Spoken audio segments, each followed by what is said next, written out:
The opportunity to visit China came my way. This visit was somewhat special, somewhat different, and filled with new experiences. यो पोर्कको मासुमा बाहिर त्यो गहुँको पिठो होला चाइनिजमा के भन्छ थाहा छैन तर साह्रै मिठो छ हैन के भन्छ होला यसको नाम चाहिँ थाहा भएन तपाईलाई थाहा छ होइन नेपालीमा छ यसको नाम नेपालीमा ठिकै बन्छ के मैले नाम दिन्छु म अहिले सम्झिँदै छु त्यही After arriving in the ancient Chinese city of Xi'an, we were taken by our Chinese friends to show us their village. From Xi'an began the journey to Yuanjia village. After about an hour of smooth travel on well-maintained roads and an organized transport system, we arrived at Yuanjia. This village is also considered a model that clearly reflects the foundation of Chinese socialism. The transformative changes achieved in this village make it easy for anyone to understand what socialism means. My companions even said that rather than reading about socialism in books, visiting this place makes it much easier to understand. नमस्ते म टिकाराम छ हामी अहिले चाइनाको socialism start भएको भिलेजमा छौँ जहाँबाट समाजवादको आधार समाजवादी अर्थतन्त्रको विकास भएको ठाउँ हो र यो यहाँको पार्टीको कार्यालय पनि हो र उनीहरूले यहाँ आएर आफ्नो भोट पनि कास्ट गर्छन् माओको पनि यहाँ राखेको छ र यो गाउँ स्टार्ट यो गाउँमा मान्छेहरूको बसोबास जसरी भइरहेको थियो त्यो कुरालाई अगाडि बढाउन यिनीहरूले एउटा इन्डस्ट्रियलाइज पनि गरेका छन् होइन उद्योग पनि निर्माण गरेका छन् तपाईलाई कस्तो फिल भयो मलाई चाहिँ मलाई कता के लागिरहेको छ समाजवादी अर्थतन्त्रको विकास कसरी हुन्छ भन्ने कुरा चाहिँ यो गाउँबाट धेरै कुरा सिक्न सकिन्छ हामीले During the journey, we saw tall buildings, smooth roads, greenery along the streets, and impressive agricultural development. The Chinese prioritize work and are highly committed to achieving their goals. Their dedication is evident even in agricultural production taking place alongside railway tracks.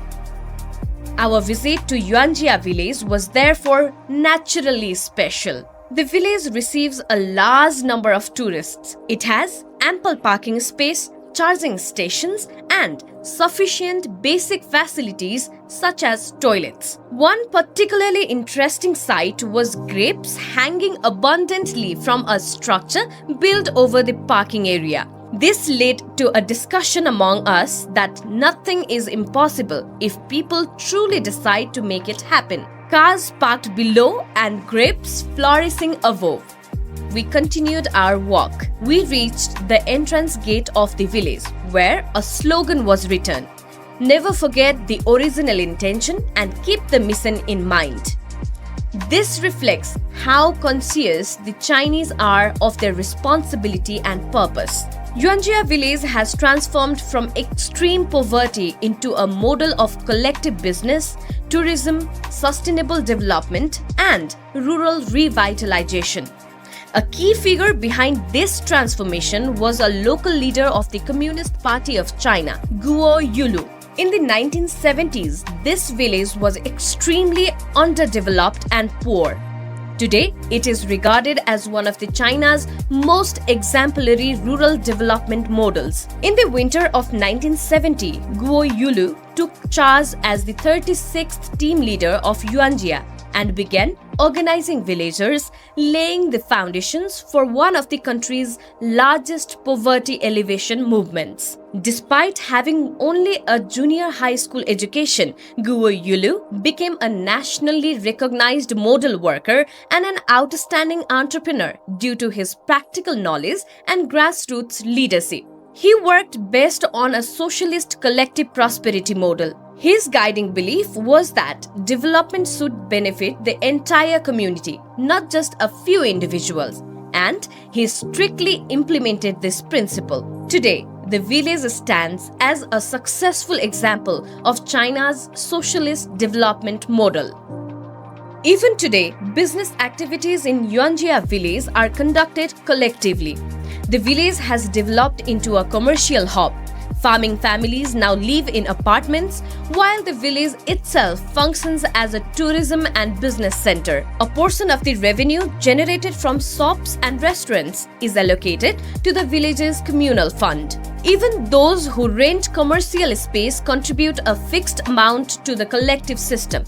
Most shops are operated by local villagers, while workers receive a fixed salary and the remaining income goes to the collective fund. This fund is then used for the development and prosperity of the village. This system serves as a strong example of how collective effort can function in practice. Another interesting aspect was the electricity generation system. About 43 years ago, in 1983, a simple 1850 kg machine used for cement production was generating 118 kilowatts of electricity. Today, the village has not only become self-reliant in many ways, but has also become a model of China's development approach. The Chinese government has rated this village as a 4-star village. When we asked our Chinese friends whether it might become a 5-star village next year, they replied that there is no plan to make it 5-star. The reason is that other villages are also being developed and none will be upgraded to 5-star unless all reach the 4-star level. This policy is to move forward together, ensuring inclusive development. This thinking itself reflects a deeper philosophy. Among the many slogans displayed in the village, one stood out: work hard and build enterprises. This emphasizes that there is no alternative to hard work when it comes to achieving success. In this sense, within just 4 decades, Yuanjia village has presented a socialist development model that serves as an inspiration for many, a people-centered governance and development model, preserving history and modernity. Farmers who once lived in huts now live in apartments. They engage in agriculture during the day and actively participate in collective development by selling their produce. This may be one of the key reasons why Yuanjia village has become a model example. The village has preserved many elements of its past, including tools and traditional methods used in production.